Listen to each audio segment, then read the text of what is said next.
jour de la liberté de la presse, qui assure l'intérim de M. Chachouk, qui est actuellement en Corée. Ah, si. Voilà.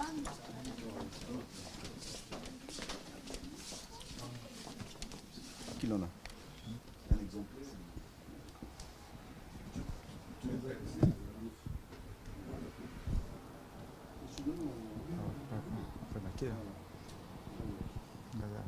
Prenez place, vous, ça va. Monsieur le ministre, on se voit plus tard, mais on reste en contact.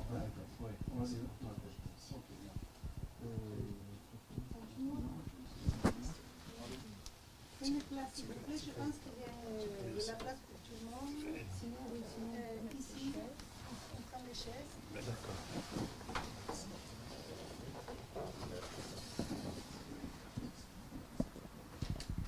Qui est actuellement président du Conseil supérieur chargé de la liberté de l'objet de sa visite à l'UNESCO et lui permettre de sensibiliser l'UNESCO sur la tenue à Brazzaville l'octobre de cette année d'une grande réunion des Assises nationales de la presse du Congo. Pour les Assises nationales de la presse du Congo. 1992, les États généraux de la presse. Le moment semble être venu maintenant de faire un peu de l'évolution du pays, mais aussi de l'évolution du paysage médiatique mondial. Donc votre département, mais aussi en s'appuyant sur la domination, de quelle manière vous pouvez apporter en part. Si nous parlons d'éducation, aujourd'hui, c'est pour le pouvoir humain et plus.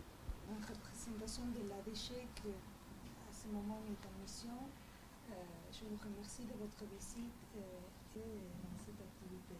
En effet, ça tombe exactement pile sur le parfois épineux qui est la liberté.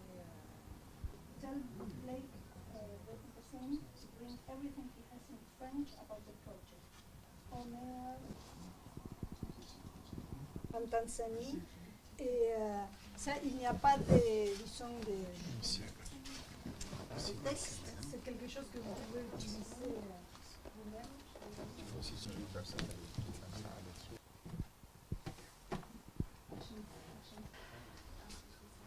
C'est très important le point soulevé par Monsieur le ministre, Monsieur l'ambassadeur, concernant la liberté de la presse et les enjeux à ce moment pour le développement d'une presse qui soit au service des populations, particulièrement les populations les plus affectées, les plus humbles ou difficiles d'atteindre.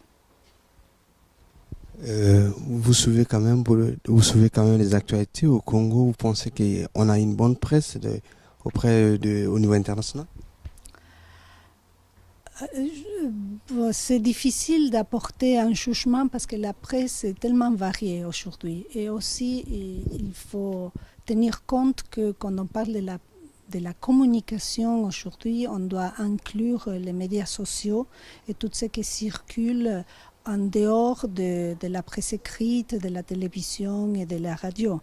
Mais en général, en Afrique, il y a aussi des médias très importants qui sont les médias locaux ou les médias communautaires ou associatifs ou médias de proximité, qui, en particulier la radio, qui transmet dans des langues locales et qui sont capables de prendre les sujets qui sont d'intérêt pour la population qui sont autour de cette radio.